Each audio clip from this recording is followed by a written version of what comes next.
नमस्कार, स्वरजाटमध्ये आपल्या सर्वांचं मनपूर्वक स्वागत। आज आपण बघूयात उन्हाळा विशेष रोजच्या जेवणामध्ये तोंडी लावण्यासाठी अतिशय चविष्ट चटपटीत अशी कांदा कैरीची चटणी किंवा कांदा कैरीच्या तक्कूची रेसिपी अतिशय सोपी आहे, झटपट होणारी आहे। चला तर बघूयात आता याची कृती। कांदा कैरीची चटणी किंवा कैरीचा तक्कू बनवण्यासाठी आपल्याला लागणार आहे एक मध्यम आकाराची कैरी आणि एक मध्यम आकाराचा कांदा घेतला आहे। शक्यतो तोतापुरी कैरी घ्या, ह्याची चव तक्कूला खूप मस्त येते। सर्वप्रथम किसणीवर आपण कैरी किसून घेऊ।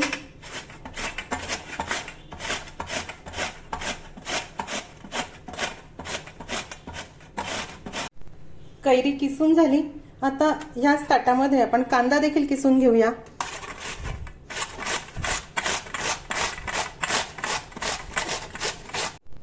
आता या किसलेल्या कांदा कैरीमध्ये चवीनुसार मीठ घालूया, चवीनुसार लाल तिखट, अर्धा टीस्पून भाजलेल्या जिऱ्याची पूड घालणार आहे। या भाजलेल्या जिऱ्याच्या पूडमुळे याला खूप मस्त चव येते। अगदी चिमूटभर हळद देखील घालू। 1.5 टेबलस्पून भाजलेल्या शेंगदाण्याची जाडसर भरड केली आहे ती घालते आहे आणि चवीनुसार गूळ घालूया।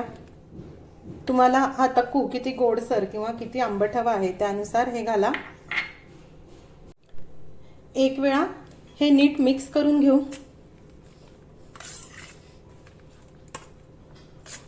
उन्हाळ्याच्या दिवसामध्ये हे कैरी कांद्याचे असे तोंडी लावणे जर सोबत असले तर 2 घास अगदी जास्तीचेच जातात।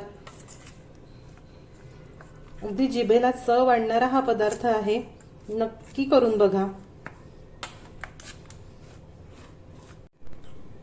हे जरा मिक्स झालं आहे। फोडणीसाठी कढईमध्ये 1.5 टेबलस्पून तेल गरम करायला ठेवलं आहे। हे तेल गरम झालं की यामध्ये थोडी मोहरी घालूया।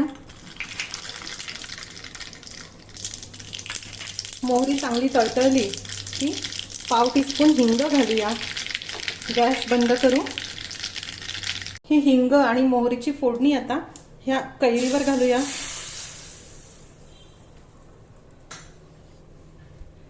आता हे छान मिक्स करून घेऊ।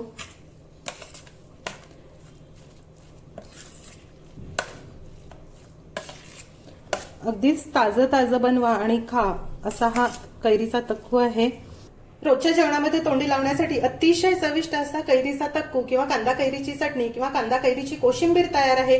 तुम्ही या प्रकारे तक्कू नक्की करून बघा। हा कांदा कैरीचा तक्कू शक्यतो ताजा बनवा, ताजाच खा किंवा फार तर फार अगदी 1 दिवस तुम्ही हा फ्रीज मध्ये ठेवू शकता, त्यापेक्षा जास्त ठेवू नका। कांदा कच्चा आहे, त्याला वास येतो आणि तक्कू खराब होतो। आजची रेसिपी तुम्हाला कशी वाटली हे मला जरूर कळवा। व्हिडिओ आवडल्यास व्हिडिओला लाईक करायला व शेअर करायला विसरू नका।